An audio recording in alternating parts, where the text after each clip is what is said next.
الحمد لله رب العالمين، له النعمة وله الفضل وله الثناء الحسن.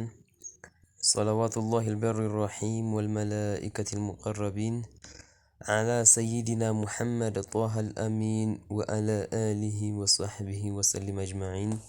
أما بعد، والسلام عليكم ورحمة الله تعالى وبركاته. ودنا يتكبرات بلا الأشعار يوتيوب channel ተከታታዮች ኢንሻአላህ አቂደቱል ሙስሊሚን ቀጣዩን ክፍል እናቀርባለን። 13ኛው ጥያቄ ምን ይላል? በይን ግልጽ አርግ ማዕና እስቲጋሳ ወልእስቲዓና ማዕ ደሊል። በይን ግልጽ አርግ ማዕና እስቲጋሳ የእርዳታን ትርጉም፣ ወልእስቲዓና የእገዛን ትርጉም ማዕ ደሊል ከማስረጃ ጋር። ጀዋብ መልስ አልእስቲጋሰቱ እርዳታ ማለት هي طلب الغوث እርዳታ መፈለግ ነው። عند الضيق በችግር ጊዜ። ወልእስቲዓነቱ መታገዝ አዓም ወአሽመል ሁሉንም ያጠቃልልናል። ቃለ አላሁ ተዓላ አላህ እንዲህ ይልናል፣ ወስተዒኑ ቢሶብሪ ወሶላት። ወስተዒኑ ታገዙ ቢሶብሪ በትዕግስትና ወሶላት በሶላት ታገዙ ይልናል። እዚህ ላይ ሶላትና ሶብር መክሉቆች ናቸው። ስለዚህ በመክሉቅ መታገዝ ይበቃል ማለት ነው። ከሶላትና ከሶብር በላጩ ደግሞ ምንድነው? ነብዩ አለይሂ ሰላቱ ወሰላም አሽረፍ ኸልቂላህ ናቸው። ስለዚህ በእነሱ ብንታገዝ እስቲጋሳ ብንጠይቅ ይበቃልናል ማለት ነው። አልሐዲስ በሐዲስ ተዱኑ ሸምስ ፀሐይ እኮ ትቀርባለች ሚን ሩኡሲ ናሲ በሰዎች አናት ላይ የውመል ቅያመቲ በየውመል ቅያማ ቀን ፈበይነማ ሁም ከዛሊክ ይህን ጊዜ ኢዝ እስቲጋሱ ቢአደም በአደም እገዛ ይጠየቃል። ቡኻሪ ሲያስተላልፉት ወፊ ሀዛ ደሊሉ ይሄ ማስረጃ ነው አለ አነል እስቲዓነተ መታገዝ ቢገይሪላሂ ከአላህ ውጭ ጃኢዘቱን ይበቃል። ላኪን ግን እዚህ ላይ መያዝ ያለብን ነገር ምንድነው? ማዕቲቃድ ከማመን ጋር ነው። አነሁ ላ ዷረ ወላ ናፊዓ ጠቃሚም የለም ጎጅም የለም። አለል ሐቂቀቲ በእውነት ኢለላህ ከአላህ በስተቀር ማንም አይጎዳም፣ ማንም አይጠቅምም ከአላህ በስተቀር። ይሄንን ልንይዝ ይገባል። እስቲጋሳ ስንጠይቅ እነሱ ያደርጉልናል ሳይሆን በእነሱ ይሁንበት ብለን አላህን ነውና የምንጠይቀው ማለት ነው። 14ኛው ጥያቄ ምን ይለናል? ተከለም አኒ ተወሱሊ ቢልአንቢያ በነቢዮች ስለመወሰል ተናገር ይለናል። ጀዋብ መልሱ ምንድነው?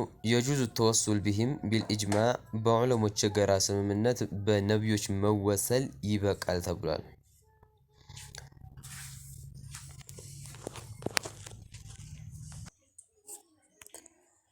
ወተወሱሉ ተወሱል ማለት ሁወ ጦለቡል ጀልቢ መንፈዓቲ ጥቃሞት መፈለግ ነው። ምሳሌ አላሁመ እርዝቅኒ ማለን ሐላለን እርዝቅኒ አውላደን ሷሊሒን ይመስል ማለት ነው። ሐላል የሆነ ገንዘብ ስጠኝ ወይም ሷሊህ የሆኑ ልጆችን ስጠኝ ብሎ መወሰል ማለት ነው። በእንትና ይሆንብህ ብሎ መጠየቅ። አው ኢንዲፋዓ መضረቲን ወይም ችግር እንዲላቀቅለት። ለምሳሌ አላሁመ እርፋዕ በላ አኒ ፉላን አላህ ሆይ የከሌን ችግር አንሳለት በማለት ማለት ነው። ሚነላሂ ከአላህ ነው የምንጠይቀው። ቢዚክሪ ነቢይ አወልይን ነቢዮችና ወልዮችን በማውሳት ኢክራም ሊልሙተወሰለ ቢሂ የምንወሰለው በእነሱ ልቅና አላህ ዘንድ ልቅና ስላላቸው ነው የምንወሰለው። ቢሂ ማዕቲቃድ ከማመን ጋር አነላህ ወዷር አላህ ጉዳቻ የሚፈጥረው አላህ ብቻ ነው። ወናፊዕ ጥቃሞት የሚፈጥረው አላህ ነው ብለን አለል ሐቂቀቲ በእውነት ቃለ አላሁ ተዓላ ወብተጉ ኢለይሂል ወሲላ ወደ አላህ የሚያቀርባችሁን ፈልጉ ብሎና አላህ ወደ አላህ የሚያቀርቡ ምንድናቸው? የሱ ባሪያዎች ቅርብ የሆኑ ሷሊሖች ናቸው። በእነሱ መመጀን ማለት ነው። እንዲሁም በተለያዩ ዒባዳዎችም ሊሆን ይችላል ማለት ነው።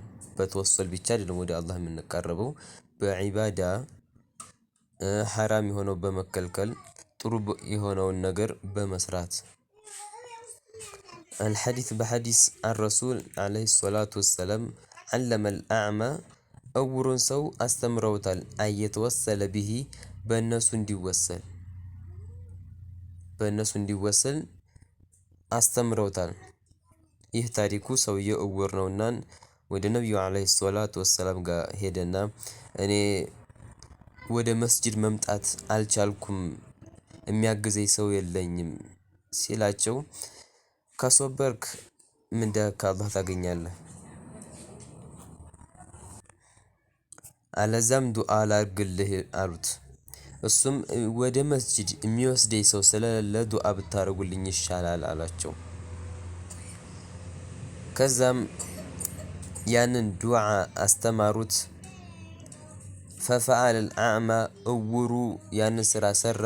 ፊ ገይሪ ሐضረቲ ነቢይ ዓለይሂ ሰላቱ ወሰላም ነቢዩ ዓለይሂ ሰላቱ ወሰላም ሳይኖሩ ራቅ ብሎ ነበር ያንን ስራ አሉና ሄዱ። ፈረደ አላሁ በሶረ ኢለይሂ አላህ አይኑን ለዛ ለውር ሰው መለሰለት። የዚህ ጊዜ ነብዩ አለይሂ ሰላቱ ወሰለም እፊት ለፊቱ አልነበሩም ርቀው ነበር። እዚህ ወሃቢዎች ምን ይላሉ? ሐዲር የሆነው እዛው ጣገብ ያለው ነው እንጂ ሊረዳህ የሚችለው ሩቅ የሆነ ሰው ሊረዳህ አይችልም ይላል። ይህ ሐዲስ እኮ ነው። ነብዩ አለይሂ ሰላቱ ወሰለም አስተምረውት ሄዱ። እሱ እዚህ ሰርቶ አይኑ ተመልሶለት ሄደ። እነሱ ጋር ተገናኘ። አይኑ በራለት ማለት ነው። ይህን ጦበራኒ ሲዘግቡት ሙዕጀሙል ከቢር ወሰጊር ላይ ወሰሐሐሁ ብለው አስቀምጠውታል ማለት ነው። እንዳይበዛ ዝል ላይ አቆመው አላህ ኢንሻአላህ። ለቀጣይ ደግሞ በወልዮች መወሰል ይበቃል ወይስ አይበቃም የሚለው እናያለን። ጀዐለኒ አላሁ ወኢያኩም ሚነለዚነ የስተሚዑነ አልቀውለ ወየተቢዑነ አሕሰነ ويجعلنا حجة مهديين غير الضالين ولا مضلين. بارك الله بكم والسلام عليكم ورحمة الله تعالى وبركاته.